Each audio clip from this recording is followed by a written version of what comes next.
Workers who have survived these episodes describe a funny feeling where they can take a deep breath and yet they still feel like they're suffocating. On November 5, 2005, 2 workers died at the Valero Energy Corporation refinery in Delaware City, Delaware. They had entered a reactor vessel, a confined space that was filled with nitrogen, an odorless, invisible gas. The accident occurred during a maintenance operation at the 5,000-acre facility, which processes 180,000 barrels of crude oil per day. The complex is one of Valero's 18 U.S. refineries and has 570 employees. The U.S. Chemical Safety Board investigated the accident and issued a case study with safety recommendations.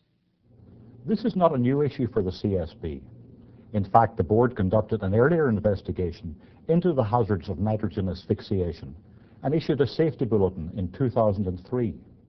The bulletin identified 85 nitrogen asphyxiation incidents that occurred between 1992 and 2002, killing 80 people and injuring 50. That study and incidents since it was issued in 2003 show that lives continue to be lost because workers are not being made aware of the dangers of oxygen deprivation.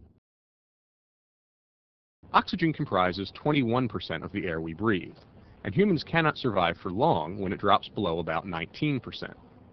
In refineries and chemical plants, dangerous, low-oxygen environments are created when inert gases like nitrogen are used to remove oxygen from pipes and equipment. The risk of an oxygen-deprived atmosphere is that you'll get trapped in that situation. You'll get trapped and die. Dr. T. Gadati is a physician and chairs the Department of Environmental and Occupational Health at the George Washington University. He describes the effects of oxygen deprivation on workers. From the moment a person first goes into an oxygen-deprived atmosphere, they are effectively impaired. And when the oxygen-deprived atmosphere begins to enter the lungs, the oxygen in the blood that's going to the brain starts to fall. That affects the brain's judgment, it affects coordination, it affects the ability to exert strength. They fall down, fall unconscious, or their judgment is so impaired that they can't find their way back out, and they die. The CSB case study on the Valero accident underscores the importance of strict safeguards when working around low oxygen environments. Workers are in danger not only inside confined spaces, but also around openings where inert gases, like nitrogen, are flowing out. Here's what we believe happened the night of the accident. Valero's hydrocracker reactor number R1 was shut down for maintenance. A large pipe elbow had been removed, creating an opening surrounded by large steel bolts in the middle of the platform. Workers had wrapped red tape around the bolts and covered the opening with plywood and plastic. Nitrogen flowed into the reactor and exited from the covered opening. Nitrogen is invisible, but it is colored light green here for illustration. Workers had attached a sign reading, "Danger, confined space, do not enter without permit." However, there were no specific warnings posted about the nitrogen hazard. A crew of Matrix contract workers had received a Valero-issued permit to reinstall the pipe elbow. The Safe Work permit did not warn the crew that the reactor was filled with nitrogen. In fact, the permit stated, quote, "Nitrogen purge NA, not applicable." 2 contract workers removed the plywood cover and cleaned the ledge around the opening. At about that time, a 3rd worker noticed a roll of duct tape lying 5 feet down inside the reactor. This presented the crew with a problem. The tape would cause the reactor to fail Valero's cleanliness inspection, and they would not be allowed to reinstall the elbow until it was removed. However, entering the reactor to remove the tape would require obtaining a specially trained and equipped crew and a confined space entry permit from Valero. That process would take many hours and delay the installation of the elbow, which was to be completed before the end of the night shift, now half over. In addition, the crane needed for lifting the 5-ton elbow into place had just become available for a short period. To avoid the long delay, one worker stood near the opening with a long, flexible wire and made several attempts to hook the tape. But he was unsuccessful. What seemed like an easy task just wasn't working. Most likely, the worker then got closer by sitting on the ledge of the opening with his legs dangling inside, but he still could not remove the tape. Based on the evidence, the CSB developed two possible scenarios for what happened next. In the first scenario, the worker lowered himself into the reactor to quickly grab the tape, relying on his foreman nearby to insert a ladder so he could climb back out. But after lowering himself into the reactor, he inhaled the nearly pure nitrogen inside. Deprived of oxygen, he quickly collapsed. In the second scenario, the worker on the ledge leaned over the opening trying to get closer to the tape. At that point, he either accidentally slipped into the reactor or he breathed in the oxygen-deficient atmosphere just above the opening, lost consciousness, and slid in. What happened next added to the tragedy. An eyewitness saw the foreman and the contract administrator peering into the reactor. The stricken worker was lying unconscious inside. The foreman quickly inserted the ladder into the reactor and climbed down to help his fellow worker. But without a breathing apparatus, he too collapsed from the lack of oxygen.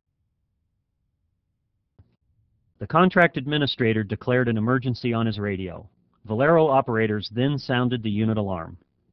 When company emergency responders arrived a short time later, they saw both victims lying motionless inside the reactor. A handheld meter inserted through the opening showed less than 1% oxygen, a lethal atmosphere. Wearing supplied air breathing equipment, the responders entered the reactor. A rescue hoist was used to remove the workers.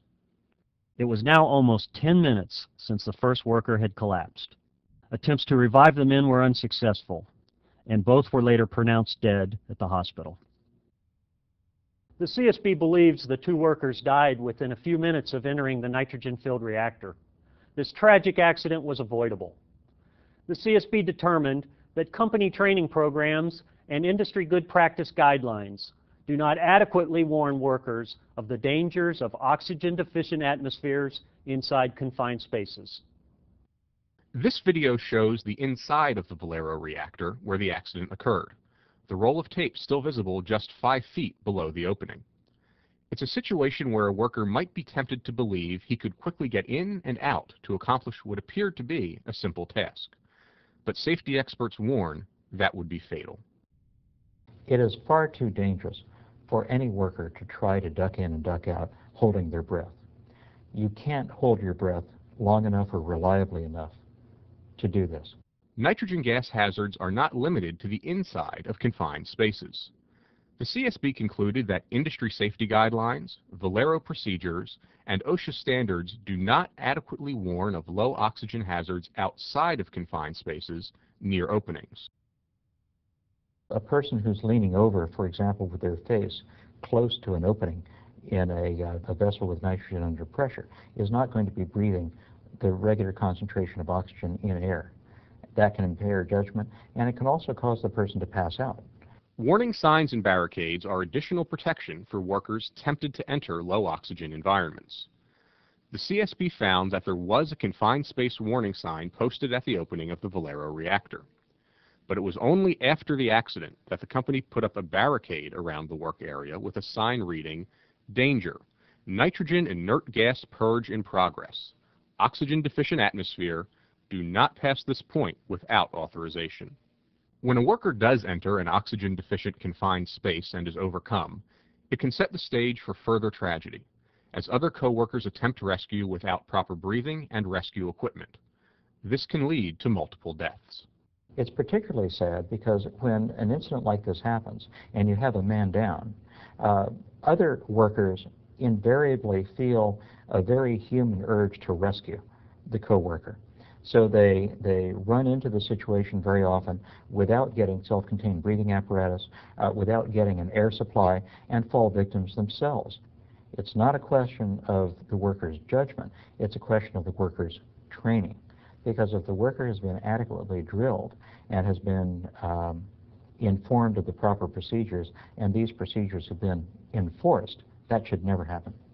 Following our investigation, the CSB issued several safety recommendations to the Valero Delaware City Refinery, to the corporation, to the maintenance contractor, and to trade and safety organizations. The recommendations emphasize the need for training in work around confined spaces and on the dangers of oxygen deprivation. The CSB recommended that the American Petroleum Institute, the oil industry's leading trade association, revise its guidelines for safe work in inert, confined spaces. The CSB recommends that the following critical information be conveyed to workers. Nitrogen rapidly overcomes the victim. There is no warning before being overcome. Oxygen deficiencies may exist just outside a confined space opening. Any personnel attempting rescue must strictly follow confined space entry procedures to avoid further loss of life, and use warning signs and barricades where appropriate. Nitrogen and other inert gases are widely used and vital components in the operation of chemical plants and oil refineries. But they can be silent killers in confined spaces. The CSB believes that lives will be saved if companies provide comprehensive training and strict enforcement of safe work procedures. To view the written CSB case study on Valero and the CSB Nitrogen Safety Bulletin, please visit our website at csb.gov.